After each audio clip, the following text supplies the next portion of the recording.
जय मसीह। विश्वभरि छरेर बसिरहनुभएका प्रभुका अति नै प्रिय छोराछोरीहरूलाई क्रिस्चियन अभिवादन जय मसीह टक्राउन चाहन्छौँ आजको बिहान। प्रिय मित्रहरू, ऋतुहरू बदलिएर जान्छन्, समयहरू पनि बदलेर जान्छ र परिस्थितिहरू पनि बदलेर जान्छ। जीवनमा सबै कुरो बदलेर जान्छ, तर परम प्रभु परमेश्वरको वचन तपाईँ र मेरो जीवनमा रहिरहन्छ ज्योति बनेर। परमेश्वरको स्तुति होस्, उहाँले आज पनि हामीलाई सुरक्षित राख्नु भएको छ। उहाँको महिमा होस्, उहाँले आज पनि हाम्रो सुधि लिनु भएको छ। उहाँ असल परमेश्वर हुनुहुन्छ, जसले हामीलाई सधैँभरि सहायता गर्नुहुन्छ र सधैँभरि बचाउनुहुन्छ। तर हामी मानिसहरू जहिले पनि उहाँदेखि टाढा जान चाहन्छौँ। हामी मानिसहरू जहिले पनि स्वतन्त्रतामा भएर बस्न चाहन्छौँ। हामी एक्लै बस्न चाहन्छौँ, तर उहाँलाई हामी कहिले पनि खोज्न चाहदैनौँ। प्रिय मित्रहरू, आशा छ आजको वचनले तपाईको जीवनमा काम गर्नेछ। आशा छ तपाईहरूले यो वचनबाट धेरै कुरो सिक्दै हुनुहुन्छ भन्ने हामी आशा राखेका छौँ। परमेश्वरले तपाईलाई ज्ञान, बुद्धि र उहाँको परिक्रमाले परिपूर्ण पार्नु भएको होस्। उहाँले दिन प्रतिदिन तपाईलाई माथि उठाउनु भएको होस् र दिन प्रतिदिन तपाईको जीवनमा काम गर्नु भएको होस् भनी हाम्रो यो प्रार्थना रहेको छ।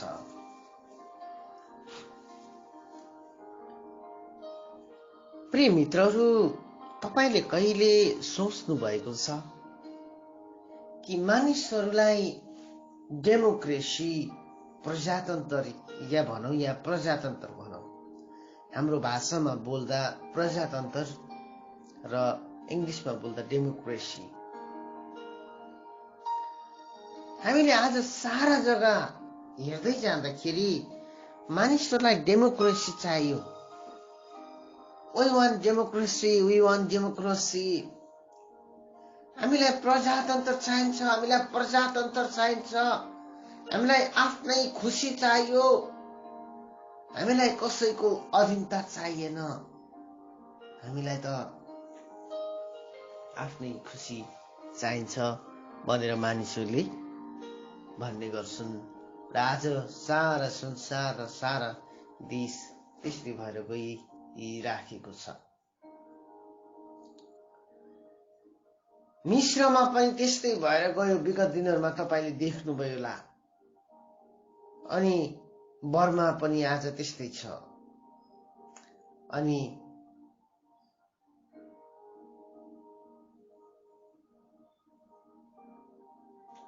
हामी बसेको भारत पनि रिपब्लिक भएको छ। अनि नेपाल पनि रिपब्लिक भएर गएको छ। सबै जग्गा त मान्छेहरू धीरे धीरे रिपब्लिक भएर गएको छ। के राजा हुँदाखेरि मानिसहरूमा एउटा राजाको डर थियो, या किङडम हुँदाखेरि चाहिँ मानिसहरू डर र भय त्रासमा जिउँथे र भन्थे हामीलाई स्वतन्त्रता चाहिन्छ। तर कस्तो खालको स्वतन्त्रता? एकपल्ट परमेश्वरले इस्राएलीहरूलाई मिस्र देशबाट लिड गर्दै ल्याउनु भएको थियो। जब यिनीहरू आउँदै गए, मोसाले उनलाई लिड गर्दै गए, जोसुवाले लिड गर्दै गए, अरूले लिड गर्दै गर्दै गर्दै गर्दै गर्दै जाँदाखेरि सामुएलको पालो आयो र सामुएलले पनि उनलाई परमप्रभु परमेश्वरको दर्शन र परमेश्वरको योजनाहरू उनीहरू कहाँ प्रकट गरिदिन्थे। तर एक दिन तपाईलाई थाहा छ यो इजरायलीहरूले यसरी भनेको छ, हामीलाई चाहिँ राजा चाहिन्छ, हामीलाई राजा चाहिन्छ, हामीले देख्ने राजा चाहिन्छ। त्यो दिन परमेश्वरले यति धेरै मन दुखाउनु भएको छ। सामुएल रिसाउँदाखेरि सामुएलले धेरै रिसाएर परमप्रभुसँग यसरी प्रार्थना गरेका छन्, प्रभु यो मानिसहरूले के मागिराखेको छ? परमप्रभु परमेश्वरले त्यो दिन मन दुखाएर भन्नुहुन्छ,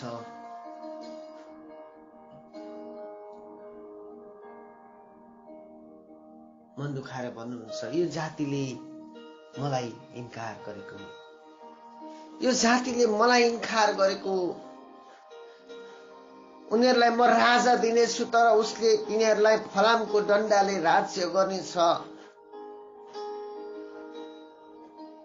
म दिनमा बादल र रातिमा आगोको खामो भएर यिनीहरूलाई सुरक्षा गर्दै गर्दै गर्दै लगिराखेको यिनीहरूलाई सायद मन परेन होला। परमेश्वरले यसरी भन्नुभयो।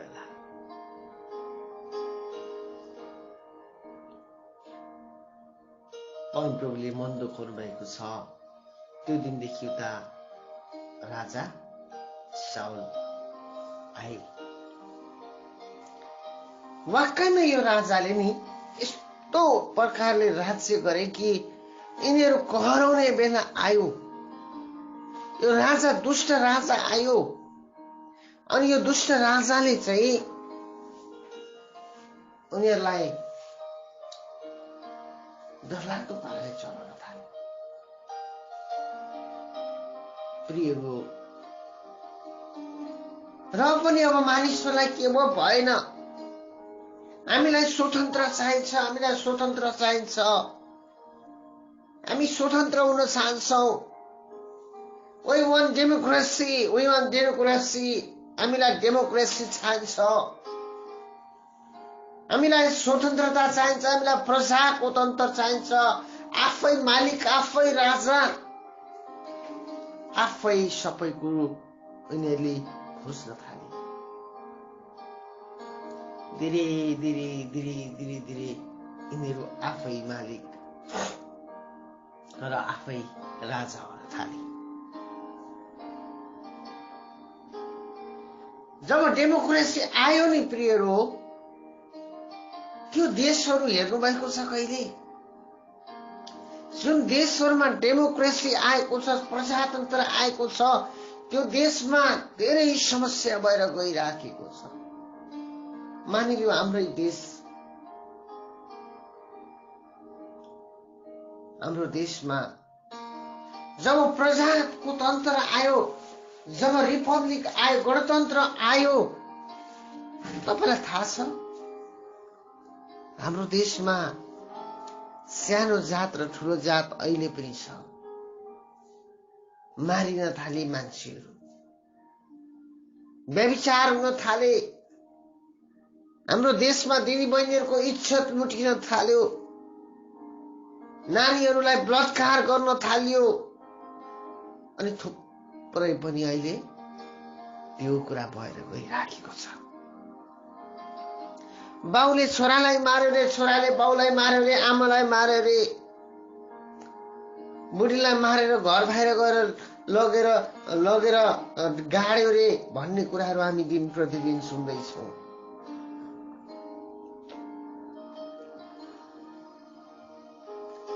मजाको कुरा भन्दैछु है, दिन प्रतिदिन हामीले यो कुरा सुन्दै सुन्दै सुन्दै सुन्दै जाँदैछौँ।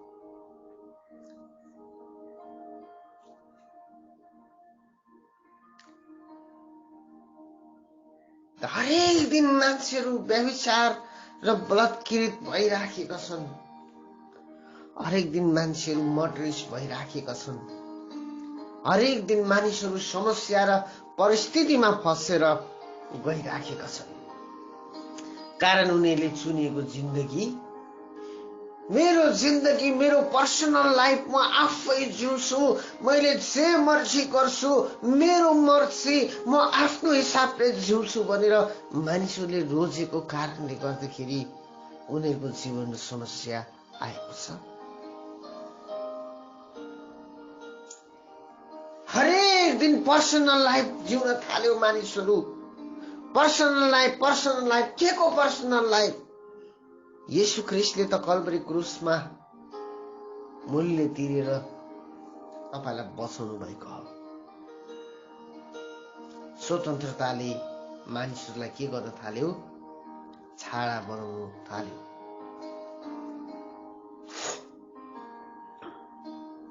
यसै कारण त बाइबलले भन्छ कि पश्चाताप गर, स्वर्गको राज्य नजिकै आएको छ। मत्ती 4:17 पदले भन्छ, पश्चाताप गर, स्वर्गको राज्य नजिकै आएको छ। संसारमा मानिसहरूले धेरैचोटि यस्तो राज्यलाई खोज्यो कि धेरैचोटि आफ्नो मर्जीले जिउन खोज्यो। अनि यसै कारण त येशू ख्रीष्टले स्वर्गको राज्यलाई लिएर हाम्रो बीचमा आउनु भएको हो।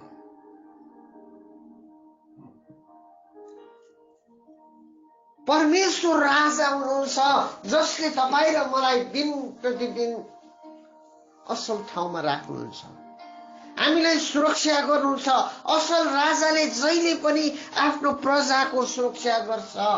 असल राजाले जहिले पनि आफ्नो प्रजालाई बचाउँछ। आफ्नो प्रजामाथि आइपरेको बेला उसले जहिले पनि आफू अगाडि उभिन्छ। हालेलुया। येशू ख्रीष्ट हाम्रो राजा हुनुहुन्छ जसले हामीलाई पापको बन्धनबाट बचाउनु भएको, जसले हामीलाई त्यो परिस्थितिबाट बचाउँदै आउनुभयो। मेरो प्रिय भाइ बहिनीहरू, तपाईँ कहाँ हुनुहुन्छ आज?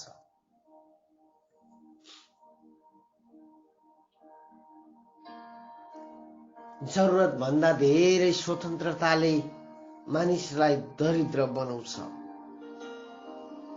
तपाईँ कसैको अधीनतामा हुनुपर्छ। यदि तपाईँ कसैको अधीनतामा हुनुहुन्न भने त तपाईँ छाडा हुनुहुन्छ।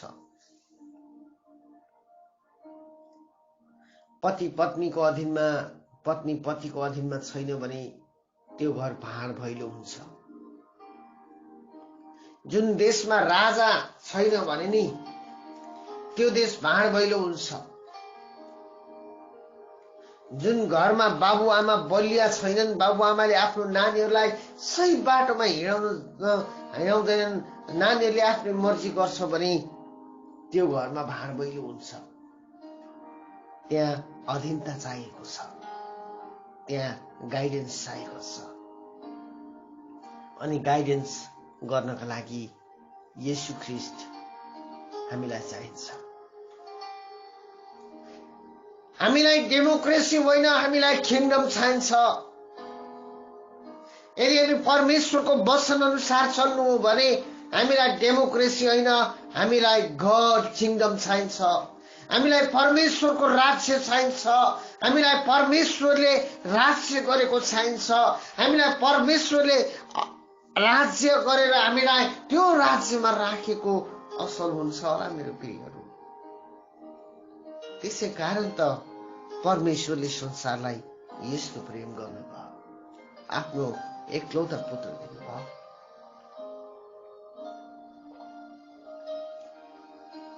तपाईँ कहाँ हुनुहुन्छ?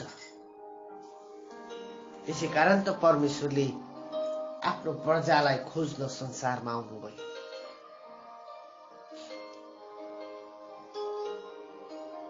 मेरो प्रजा संसारमा गएर हराइराखेको छ। मेरो प्रजालाई लिड गर्नको लागि कोही पनि छैन। मेरो प्रजा आफ्नो मर्जीले जिराखेको छ अनि आफ्नो मर्जीले नष्ट भइराखेको छ। म उनलाई खोज्दैछु।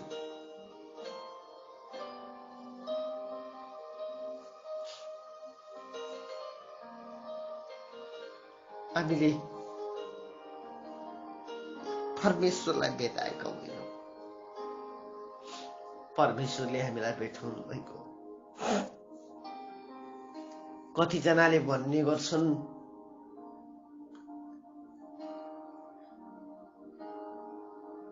मैले परमेश्वरलाई पाएको यति भयो उति भयो।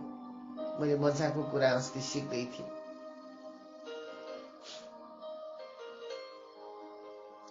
मैले परमेश्वरलाई पाएको होइन, परमेश्वरले मलाई खोज्नु भएको।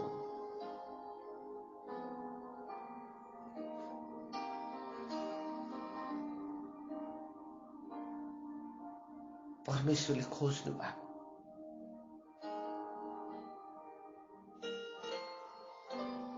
त्यस्तै हराएकाहरूलाई प्रभुले खोज्नु भएको। मेरो प्रजा नष्ट भइराखेको छ, मेरो प्रजा मिसगाइडेन्स भएर गइराखेको छ। अब म मेरो प्रजालाई स्वर्गको किङडममा ल्याउँदैछु। तपाईलाई थाहा छ मित्रहरू, मतिर सुसमाचारमा विवाह भोजको विराट भोजको उखान। एक दिन घरको मालिकले विवाहको भोजमा ती धनी धनी धनमानहरूलाई बोलाइ पठाए। कसैले भन्यो आज मैले 5 हल गोरु किन्नु परेको छ, मलाई त त्यहाँ जानु छ। कतिले भन्यो आज मलाई त्यहाँ जानु छ, उसले भन्यो मलाई त्यहाँ जानु छ, उसले मलाई भन्यो त्यहाँ जानु छ।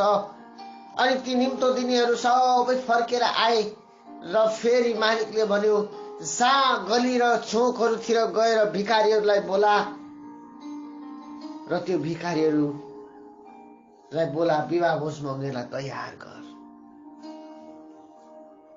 जसको कोही पनि थिएन। अनि उनीहरू विवाहको वस्त्र लगाएर त्यो भोजमा आए। जसले त्यो भोजको त्यो पोसाक लगाएर पसेका थिए उनीहरू विवाह भोजभित्र पसे। जसले ती भोजको वस्त्र लगाएका थिएनन् यिनीहरूलाई बाहिर निकालियो। पश्चातापको वस्त्र तपाईले लाउनु भएको छ कि त? के तपाईले अहिले पनि डेमोक्रेसीको वस्त्र लाउनु भएको छ? हाम्रो चर्चमा हाम्रो पास्टरले धेरै अहिंसामा राख्यो। जहिले पनि यसो नगर त्यसो नगर भन्छ। हाम्रो मर्जीले सेवकाई गर्नुपर्छ। हाम्रो मर्जीले जुन पाए त्यही चर्च गर्नु भइहाल्यो नि। के को निन्दा र खोजी पार्दा? मित्रहरू, यदि हामी मान्छे बन्ने हो भने नि हेभेनली किङडम चाहिन्छ। हामीलाई परमेश्वरको राज्य चाहिन्छ। अनि त्यो किङडमले हामीलाई अनन्त जीवनमा लगेर जान्छ। त्यो किङडमले हामीलाई अनन्त जीवनमा पुर्याउँदैछ। त्यो किङडमले हाम्रो परिवारलाई सुरक्षा ल्याउँदैछ। त्यो किङडमले हाम्रो जीवनमा नयाँ कुरा गर्दैछ। मित्र, आज म तपाईलाई के भन्छु भन्दा नि,